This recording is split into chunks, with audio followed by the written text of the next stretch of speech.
So with this nuclear power, this allows us to finish off this bottom part of the worksheet from last time, which is all of the renewable and sustainable energy sources that we looked at. Solar, we looked at solar, wind, hydroelectric, and geothermal, and the drawbacks of each of those. But they are all important because they will all allow for reduction of carbon dioxide emissions. None of them release carbon dioxide like the fossil fuel. Okay, so the fossil fuels, burning the fossil fuels, those all have carbon dioxide emissions. Well, all of these have no carbon dioxide emissions. They all have downsides, and they also have no air pollutants. Okay, that's because these fossil fuel reactions, the coal, oil, and natural gas, those are all the same reaction. Those combustion reactions produce carbon dioxide and also side reactions, which include the air pollutants like sulfur dioxide or nitrogen dioxide that are then the primary air pollutants that make the secondary air pollutant ozone. So those are all fossil fuel that we need to move away from and into renewable and sustainable energy sources. They're all very, very small, a fraction of our current energy. So that's why we're looking at this nuclear, which is promising because it could potentially replace all the fossil fuel sources. It's just that we need to start building nuclear power plants. So the nuclear power, the energy conversions are you use the energy from inside of an atom. That's nuclear energy. So remember I said there are 5 major energy types. 4 of them we use and we see all the time. That's chemical, electrical, radiant, and mechanical. So those 4, those are the energy conversions that are standard. Nuclear requires breaking open the nucleus of an atom, and that doesn't happen very often, but it does for these types of reactions. And when it does happen, you there are a few things that are slightly off, which is energy is created from mass. Now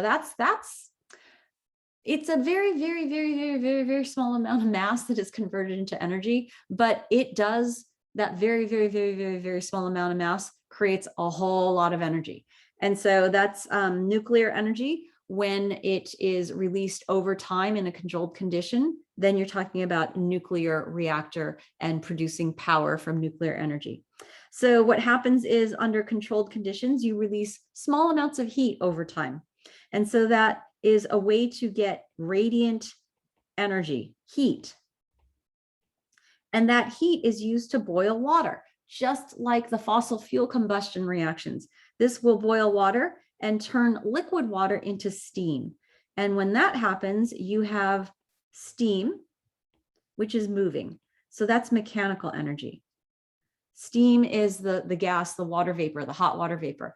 And when that steam moves, that movement is mechanical energy, and it moves the turbine blades. This should sound familiar. It moves the turbine blades that are connected to a generator, which will then generate electricity for the grid. So that turns into electricity or electrical energy.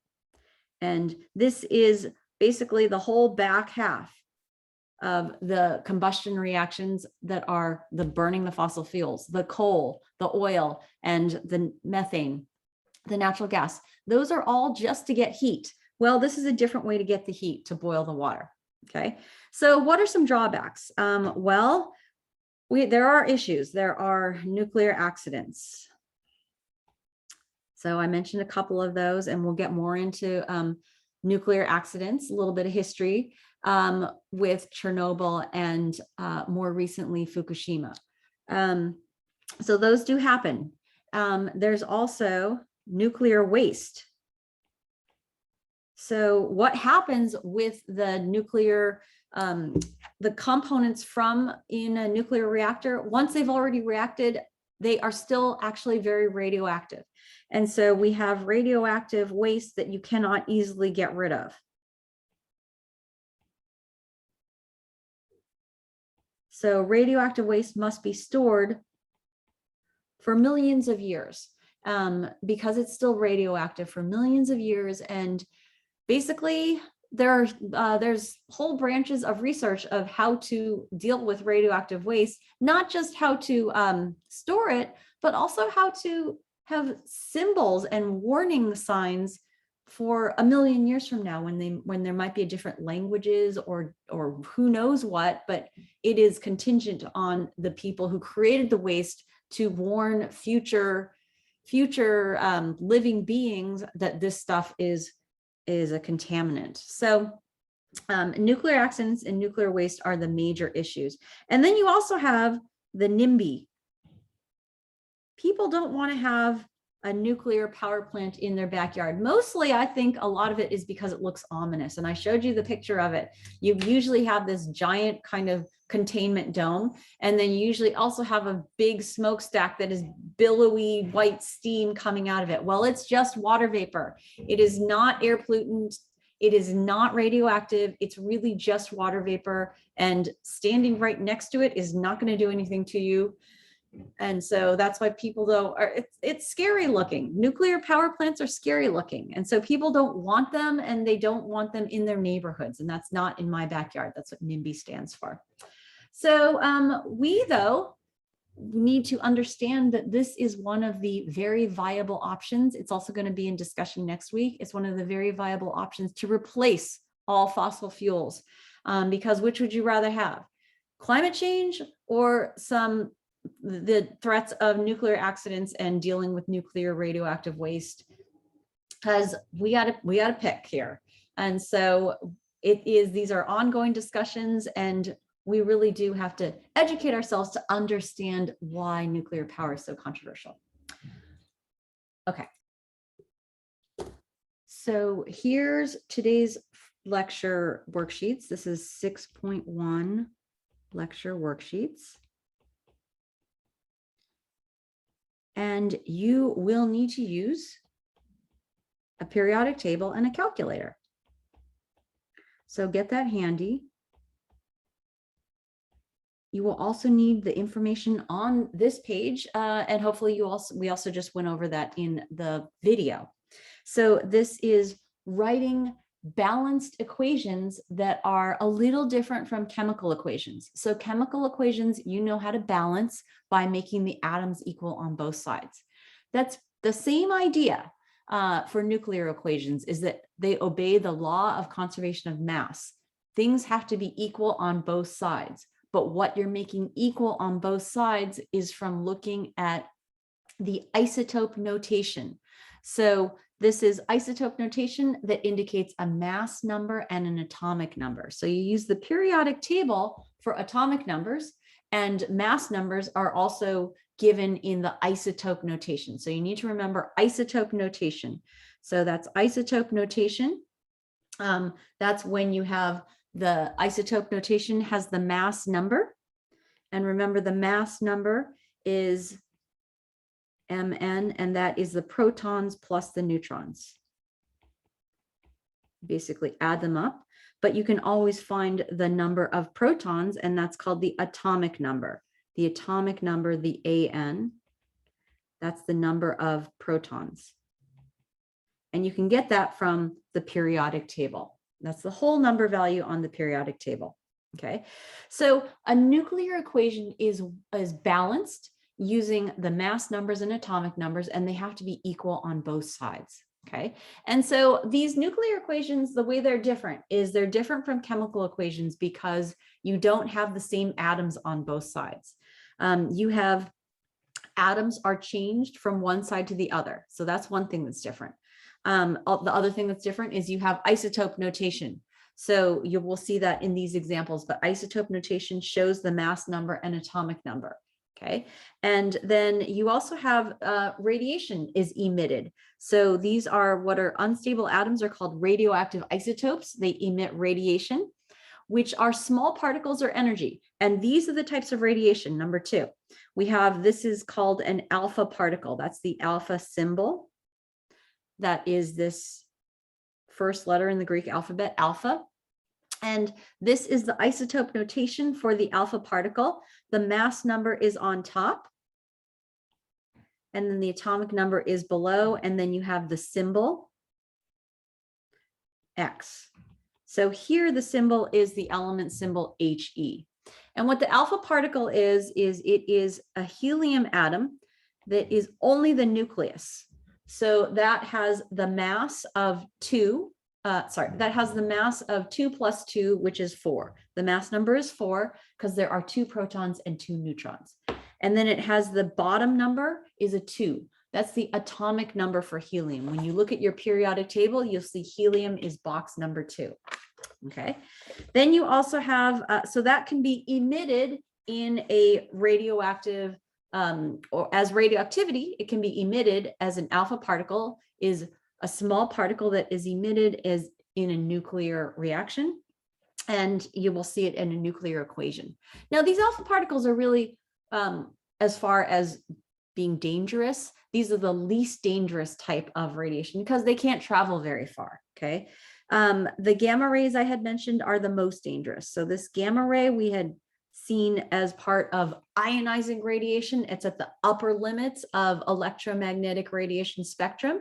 Those were gamma rays and X-rays. So that's the gamma ray. And this is a high energy photon. And so the isotope notation is that it has 0 mass and it has 0 atomic number. You're not going to find it on the periodic table.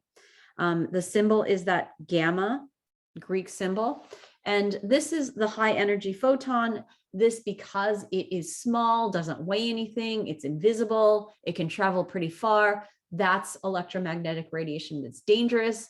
It can travel far, it can break bonds in molecules, cause problems. So we generally steer clear of gamma rays by basically not being exposed to them. And that is the problem, though, when you have a nuclear accident, then there is exposure to gamma rays. Okay, and the middle one is this symbol for beta. A beta particle is a medium energy. It is a high energy electron, but it is an electron. So that's that symbol E. And the electron has no mass. That upper number, the mass number is a 0, and the bottom number is a -1. That's because the bottom number is the atomic number, and the atomic number is equal to how many protons there are. Well, if you're talking about an electron is the opposite of a proton. Remember, a proton is a positive charge subatomic particle, and the electron is a negative charge subatomic particle. So it's the opposite of electron. So that's why this lower number for the atomic number is a -1. It basically means the opposite of a proton. And so those are the isotope notation, and it is useful to know the isotope notation for those types of their small particles and energy. Okay, because you're going to use these in the nuclear equations. So this I mentioned before, the mass numbers have to be equal on both sides. So that's on both sides of the reaction arrow. You have to have the mass numbers equal. And you also have to have the atomic numbers equal on both sides of the reaction arrow. So let's take a look at these examples down here. For this is a reaction where you are given almost all of it. So you first want to balance it, and in balancing it, again, you will need your periodic table and a calculator. So let's start with the calculator part, making the mass numbers and atomic numbers equal on both sides. So that means you actually don't need a calculator. This one's kind of easy. If it's 42 on this side and it's 0 on the right side, well, what is in the unknown spot here has to be 42. Okay, because 42 plus 0 is going to be equal to 42. So here's 42 is equal to 0 plus 42. And then the atomic number has to also be equal on both sides. So having the atomic number equal on both sides, on one side it's 19. And on the other side it's -1. So the unknown spot, what is going to be added to -1 so that it's equal to 19? Well, that has to be a 20. So 20 minus 1 is 19. So that has to be a 20 down there. And then I'm going to use the periodic table to look up the atomic number. And so that atomic number is that lower number, remember? And so the lower number of 20 using the periodic table, find 20 on your periodic table, and that's for the element symbol calcium. So then you can put in here that this is the element symbol calcium, and that's the atomic, that's the isotope notation where the mass number is on the top, the atomic number is on the bottom, and the atomic number is equal to the element symbol that you can find on the periodic table. Okay, and so the type of reaction that it is based on what radioactivity is released. And so looking at what radioactivity is released is this one, that 0, -1 electron. What is that? That is a beta particle released. So this is a beta particle that is released. And it's released because it's on the right side. It's a product of the reaction. And so that means that this is called a beta decay reaction. Okay. If it's a beta particle released, it's called beta decay. If it's an alpha particle released, it's called alpha decay. If it's a gamma particle released, guess what it's called? Okay. So that is the process. So let's actually do this let's keep on going. And with the next one, you have on one side, you have to make the mass numbers equal on both sides. So you have on one side 239. This over into the shade, maybe it's too hot. Okay, 239. Come on, pen. Okay, so 239, and on one side is 239, the other side is 4 plus unknown. So 4 plus what makes 239? It needs to be a 235. 235 plus 4 is going to be 239. So that's the mass number on top of the new unknown thing. And then on the bottom, you have let me write that, mass numbers. On the bottom, you're dealing with the atomic numbers. On the bottom, it's 94. And that is on one side, the other side is a 2. So a 2 plus what is going to be 94? So that is going to be a 92 plus 2 is 94.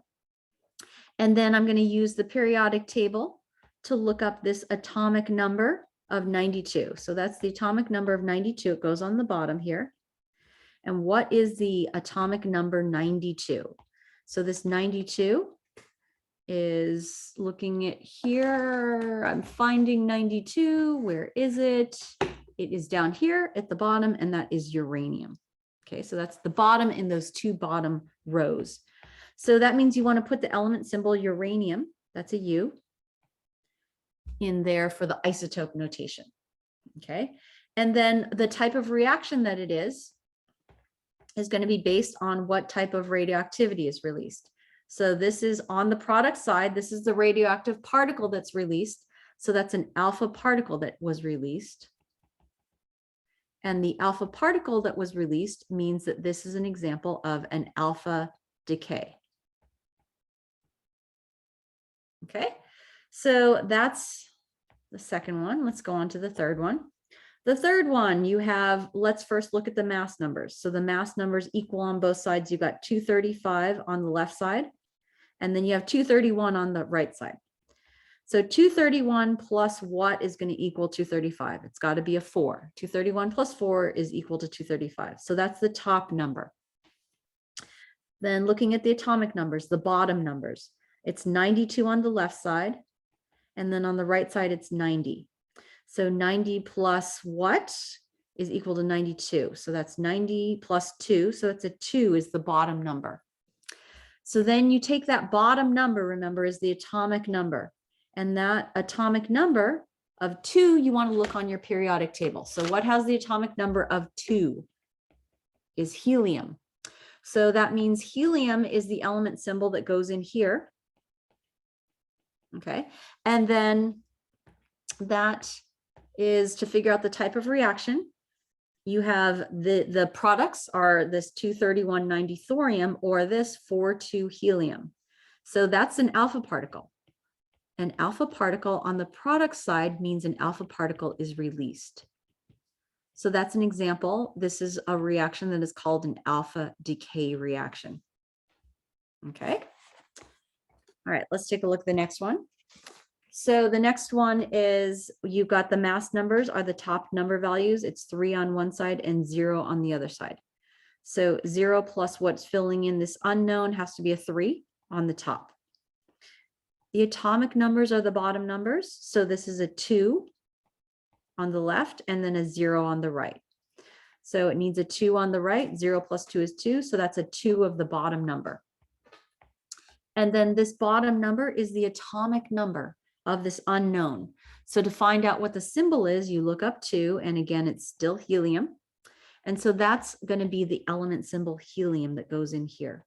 This is called isotope notation, remember? And so this type of reaction is based on what radioactivity is released. And you can see that this is the example of a gamma ray. So this is a gamma ray that is on the product side. So that means a gamma ray is released. And so this is a gamma decay. Okay. Okay, so our next example, you cannot just always subtract across because you just want to make sure everything is equal on both sides. So sometimes it really depends on what the unknown is. Okay, so equal on both sides is the goal. So this next reaction is an example of what's called the nuclear fission reaction. This is different from the alpha, beta, or gamma decay. A nuclear fission reaction is a neutron is used, one neutron is used to bombard a large nucleus. And that basically temporarily adds onto the nucleus, makes it even more large and therefore even more unstable. And then that temporarily larger nucleus then breaks up into smaller nuclei. So it doesn't break up into a million pieces. It usually breaks up into 2 or 3 smaller nuclei. And then it produces smaller nuclei and also 3 more neutrons. So that was an example of what was called a chain reaction. So that chain reaction continues. What started the reaction was a neutron. What ends the reaction is 3 neutrons. Those 3 neutrons then go on and start 3 more reactions, which then becomes 9 reactions, which then becomes 27 reactions. This is a chain reaction that continues on its own, like a chain reaction of dominoes falling over. And yes, this is where the term came from this nuclear fission reaction. The chain reaction continues until all the nuclear fuel is used up. Okay. And so there are actually, that chain reaction is one example of terms that originated from nuclear chemistry. A chain reaction is the nuclear fission reaction, where the reaction just automatically happens once it's started, just like a domino is a domino chain reaction.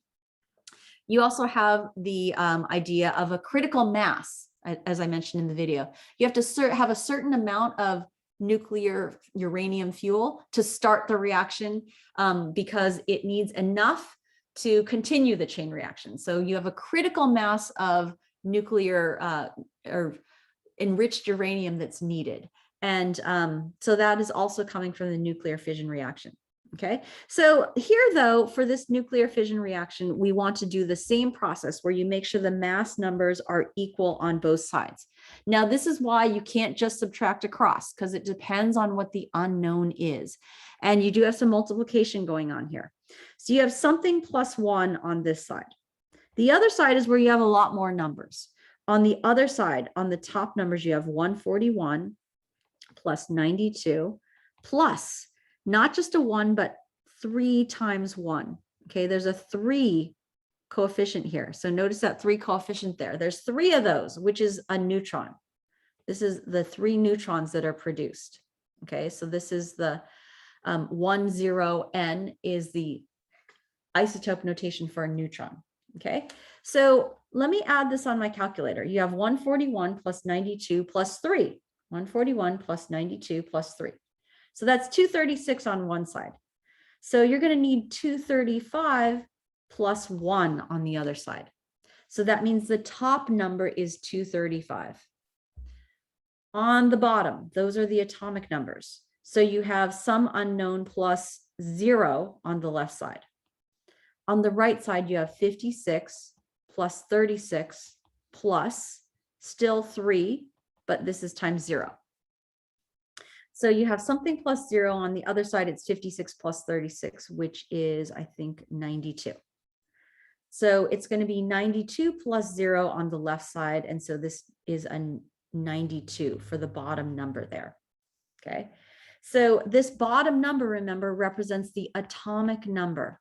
So this is the atomic number. And you use the periodic table to find the atomic number of 92, which is on the periodic table, the 92 is uranium. So that's a U. The element symbol goes there. So this is the nuclear fission reaction. It starts with, this is uranium-235. I'll write that name out. This is uranium-235. That's one version of isotope notation. And this is also called enriched uranium. As I mentioned in the video, this enriched uranium is not standard uranium. You have to process millions of tons of uranium in order to get the enriched uranium for this nuclear fission reaction.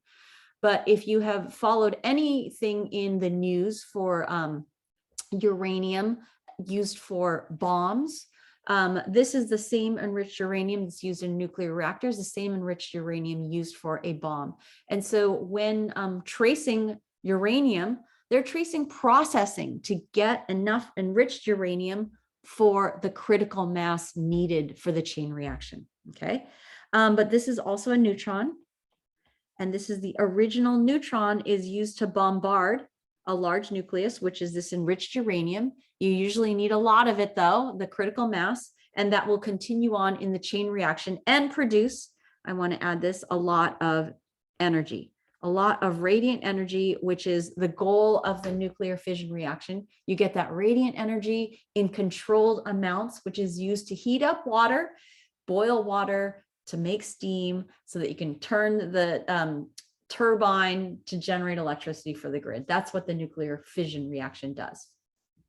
Okay, any questions? So one of the drawbacks I mentioned of nuclear power is that it generates nuclear waste. It generates the radioactive material that was originally already radioactive, and then you still have radioactive material to end with. And that radioactive material, though, is no longer useful. What you end with is no longer something that can be used in a nuclear fission reaction. What is needed in a nuclear fission reaction is very specific. You need uranium-235. That's called enriched uranium. And that will react in nuclear fission reactions, produce energy, lots of energy over time. But what you end with is not a whole bunch of million particles. You end up with the still same chunk, but now instead of being uranium-235, it is now other atoms, which are smaller atoms. They're all still in the same chunk. It doesn't look any different, but they're in the same chunk that looks like a little kind of grayish piece that's about the size of a dime, that is now, instead of being uranium-235 that can be in fission, it's now things like, what did I look at? What did we have there? We have barium, barium-141, or krypton-92. So you have these different isotopes that are generally going to be radioactive, and they're going to be radioactive for millions of years. And so that's what I mentioned. There's a whole branch of nuclear chemistry that deals with how to have warning labels of nuclear waste. So nuclear waste is often radioactive for millions of years later because of this concept of half-life. In a half-life, you basically lose radioactivity half each half-life time. Okay, so if you're talking about uranium-235, the half-life is 0.7 billion years, okay? Or if you're talking about radon-222, the half-life is 3.8 days. So half-life is dependent on the element. What that radioactive isotope is, it has its own individual half-life, okay? And then that half-life is the amount of time required to fall to half the initial value. So it is dependent on what the identity of the isotope is. And so basically you have this lump of radioactive stuff, and over this amount of time, half of it will be radioactive. And so the next amount of time does not get to zero radioactivity. The next amount of time, the next half-life, it'll go another halfway there. And so basically it's like saying, like, look to, you know, a mile out and only walk halfway there. So you, to the end result, the zero, you never actually get there if you're only walking halfway each time. You'll get pretty close, but you won't actually get to zero. So that's one thing. And then for some of these, the half-life is very, very long, okay? But the point of half-life is that after each of these, which is called T, it's the symbol is T sub 1/2, after each half-life, you get to half the original amount. So in percentages, you go in one half-life. So in one T 1/2, you get to 50%. In the next half-life, you get to 25%. In the next half-life, you get to half of that, and so on. So this is 1, this is 2, this is 3, this is another half-life, this is 4, and continuing on. So this is understanding this graph here is what's going on in this graph. So you have the time in years on the x-axis. On the y-axis, you have, this is a radioactive isotope, strontium-90, and the amount is in grams. Okay, and so this is strontium-90. That's one way to write the isotope notation, or 90 SR with the mass number as the number at top. And then you could put the atomic number below. I'm looking at my periodic table, and strontium has this 38. Another version of this is to write the element name strontium and then 90 for the mass number. Okay, so those are all called isotope notation. So what is the half-life of strontium-90? Not using this table, using the graph to figure out the half-life of strontium-90. And you guys will see some examples in today's worksheet assignment where you need to use the graph to figure out the half-life, not this table and not a Google search. You'll also see this for some Quizlet questions. So the half-life is basically when you are looking at 100% to get to 50% of the original amount. Okay, so what is that number value? So to get from 100 to 50, the number value is the time to get there is 25 years. So how did I do that? I went from 100 to get to 50. I used the graph and I found that the time was 25 years. Okay, it was this spot. So the original amount was 100 grams. And then to get to 50 grams, okay, so after this took 25 years. That's the half-life. Okay, so that's one half-life. But you can see that this continues on, the years continue on. The next half-life is another 25 years. That's that next dot. So that's 50 years. So after 50 years have passed, how much you have is 25 grams. Okay, so this is the next, after 50 years, you can go up to the graph and you can see you still have 25 grams there. Okay, how many half-lives have occurred after 150 years? So if one half-life, let's write this, one half-life, which is a T 1/2, is 25 years. So you are taking 1, 2, here's 3, here's 4, here's 5, and this is 6. That's 6 T 1/2. The 6 half-lives have occurred. Okay, so that's 1, 2, 3, 4, 5, 6 half-lives have occurred by the time you hit 150 years. Okay, let's take a look at the next one. Here's another graph.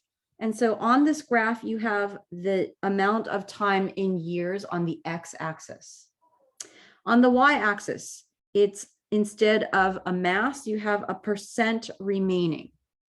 So this is 100% and then all the way down to 0% remaining. Okay.